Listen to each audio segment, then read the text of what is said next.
Israel today joined the United States in withdrawing from the UN Human Rights Council. Donald Trump announced his decision on Tuesday, saying he didn't believe the world body was living up to its mandate. He also signed an executive order that cut funding to the UN agency that supports Palestinians. The CBC's Chris Reyes is at UN headquarters in New York.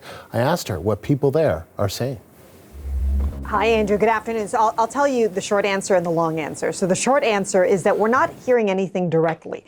And the short answer is that what's not being said is actually what stands out. It's worth explaining to our viewers. You know, we have a bureau here at the United Nations, so we cover the UN on a regular basis. And Andrew, this is a place that's busy with humanitarian work in the worst disaster zones in the world. And playing politics is not necessarily where they're comfortable or where they're mandated to go.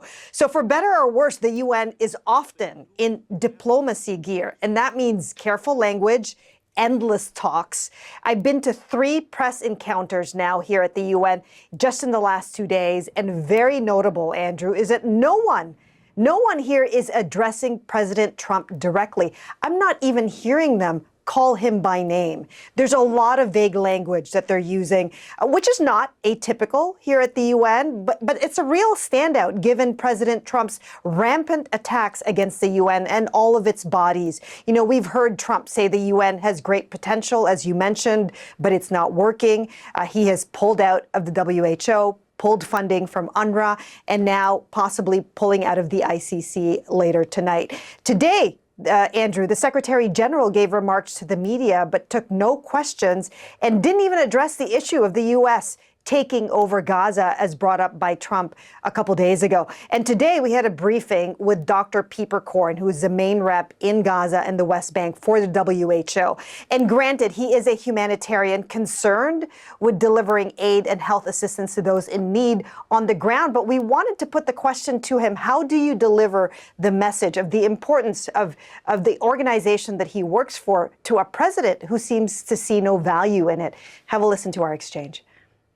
As the U.S. funding is currently being reviewed, as you mentioned and considered, how do you deliver this message to President Trump, who seems intent on questioning the value of the work of your organization and the UN in general?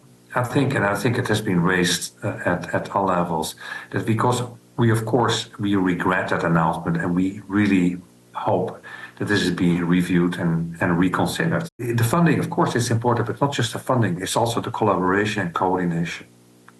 That you help improve health everywhere. What I'm getting from this exchange and just what we've heard over the last couple of days at the UN, Andrew, is that there's a lot of conversations happening behind closed doors about how to work with the Trump administration. Elise Stefanik is the new U.S. ambassador to the UN. She's already been confirmed. She has promised to bring Trump's America First message to the United Nations and therefore to the world stage. So at some point, all of this dancing around the Trump administration will have to stop. And the fact that Trump is not happy with the way the UN works will have to be confronted. The CBC's Chris Reyes at UN headquarters in New York.